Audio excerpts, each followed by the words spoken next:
السلام علیکم ورحمۃ اللہ وبرکاتہ۔ الحمد للہ ثم الحمد للہ۔ اللہ رب العزت کی توفیق کے ساتھ میں اور آپ دین کے ساتھ جڑے ہوئے ہیں، دین کو سیکھ رہے ہیں۔ اللہ تعالیٰ دین پر استقامت کے ساتھ عمل نصیب فرمائے اور ساری زندگی دین کو سیکھنے اور سکھانے کے کام اللہ تعالیٰ ہم سے لیتا رہے۔ ہمارا صبر کا موضوع چل رہا ہے، صبر کو ہم سیکھ رہے ہیں، اور یہ ایسا موضوع ہے اور یہ ایک ایسا انعام ہے جس کو ساری زندگی سیکھنا ہے اور ساری زندگی عمل کرنا ہے، اور ساری زندگی اس پر عمل کرتے ہوئے ہی جنت تک پہنچنا ہے۔ میری ماؤں بہنوں بیٹیوں، انسانی زندگی کے حالات بدلتے بدلتے رہتے ہیں۔ کبھی خوشی کی گھڑیاں ہوتی ہیں تو کبھی غم کی کیفیت ہوتی ہے۔ کبھی انسان کا ہاتھ کھلا ہوتا ہے اور کبھی قرضوں کے نیچے وہ دبا چلا جا رہا ہوتا ہے۔ کبھی انسان جوانی اور صحت کے عالم میں ہوتا ہے، کبھی وہی انسان بیماری کی وجہ سے چرپائی کے ساتھ لگا ہوتا ہے۔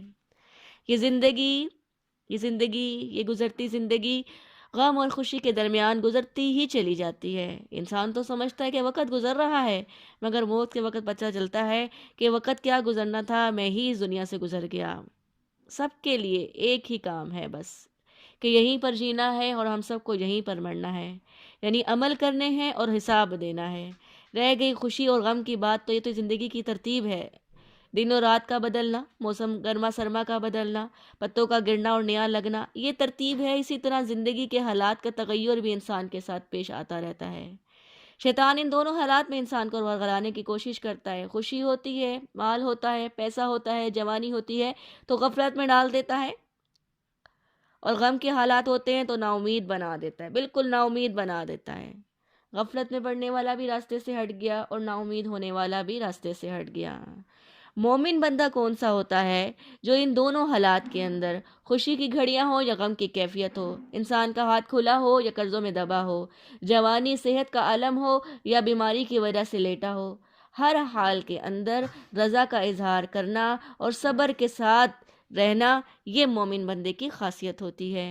اور یہ صبر اور یہ رضا، یہ اللہ تعالیٰ کی طرف سے اتنا بڑا انعام ہے کہ یہ انعام اور یہ صبر اور انعام، صبر کو پانے والا انسان جنت کے راستے پر چلنا شروع ہو جاتا ہے۔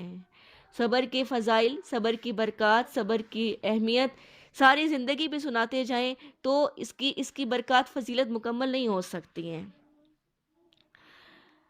حضرت ابو سعید رضی اللہ عنہ سے روایت ہے کہ رسول اللہ صلی اللہ علیہ وسلم نے فرمایا، کسی مسلمان کو کوئی مصیبت یا کوئی فکر یا کوئی تکلیف یا کوئی غم نہیں پہنچتا، یہاں تک کہ کوئی کانٹا بھی جو چبھ جاوے، مگر اللہ تعالیٰ ان چیزوں سے اس کے گناہ معاف فرماتا ہے۔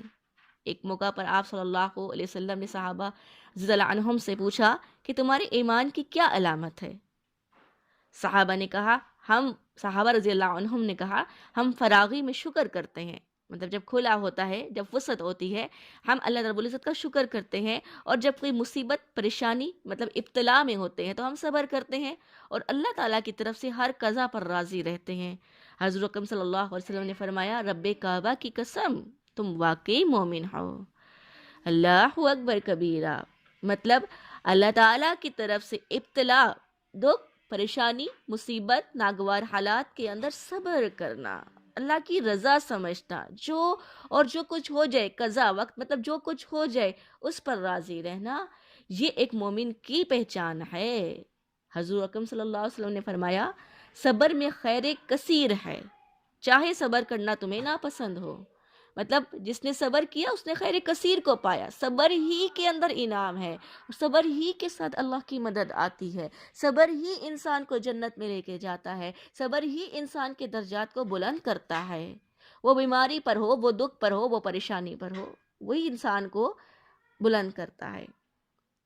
حضرت معاذ بن جبل رضی اللہ تعالیٰ عنہ سے مروی ہے کہ فرماتے ہیں نبی کریم صلی اللہ علیہ وسلم کہ جب اللہ تعالیٰ کسی بندے کو بیماری میں مبتلا کرتے ہیں تو بائیں طرف والے فرشتے کو حکم دیتے ہیں کہ اپنے قلم روک لے، اور دائیں طرف والے قلم فرشتے کو حکم دیتے ہیں کہ میرے بندے کے لیے وہ عمل لکھو جو وہ بہترین عمل کرتا تھا۔ سبحان اللہ، کہ گناہ کرنے والے فرشتوں کو روک دیا جاتا ہے اور نیکی لکھنے والے فرشتے کو حکم دیا جاتا ہے کہ وہ اعمال، میرے اس بندے کے وہ اعمال جس سے اب وہ بیمار پڑ گیا، وہ بیماری میں ہے، وہ دکھ میں ہے، وہ پریشانی میں ہے، اب وہ بیماری کی وجہ سے بستر پر لگ گیا ہے، تو بیماری کی وجہ سے وہ جو نیک اعمال کیا کرتا تھا، مطلب جو صحت کے عالم میں وہ کرتا تھا، لیکن بیماری کی وجہ سے وہ نفلی عبادات نہیں کرنا پا رہا، ٹھیک ہے؟ تو وہ اللہ فرماتے ہیں اپنے فرشتوں سے کہ جو صحت کے عالم میں کیے جانے والے اعمال ہوتے تھے،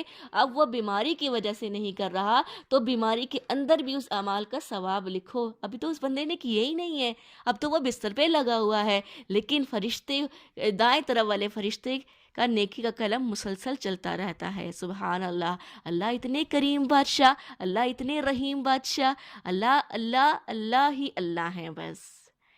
یہاں تک حدیث مبارکہ کے اندر آتا ہے، جب مومن بندہ، جب ایمان رکھنے والا اللہ تعالیٰ کی طرف سے ہر قضا پر رضا کا اظہار کرتا ہے، تو وہ اپنی بیماری اور دکھ کی حالت کے اندر، بیماری پریشانی کے اندر دکھ تکلیف کے اندر کوئی آہ اس کے منہ سے نکلتی ہے، تو اللہ تعالیٰ فرشتوں کو کہتے ہیں کہ اس کے کرانے کی وجہ پر بھی، کرانے کی آواز پر بھی تم سبحان اللہ کا ثواب لکھو۔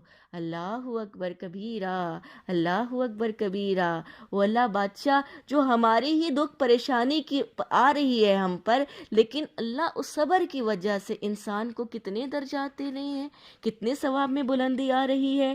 اللہ اکبر کبیرہ۔ میری ماں بہنوں بیٹیوں، صبر ایک ایسا انعام ہے، اور یہ صبر ایک ایسی چیز ہے جو مومن بندے کو کندن بنا دیتا ہے۔ مطلب جس طرح سے سونا بھٹی میں جل کر خالص ہوتا ہے، اس طرح مومن اپنے زندگی کے ہر حال کے اندر، ہر دکھ، پریشانی، مشکل، ہر ناگوار واقعات جو اللہ کی طرف سے پیش آتے ہیں، جب صبر کرتا ہے تو جو مقامات وہ اپنے عبادات کی وجہ سے بھی، سالہ سال مجاہدے کی وجہ سے بھی نہیں پاتا، صبر کی وجہ سے وہ عطا ہو جاتے ہیں۔ لہٰذا مومن کو چاہیے کہ صبر کی تلخی کو اللہ تعالیٰ کی طرف سے نعمت عظمیٰ کی وجہ سے شیرنی سمجھے کہ یہ اللہ کی طرف سے ہے تو میرے لیے خیر ہی خیر ہے۔ اللہ رب العزت کی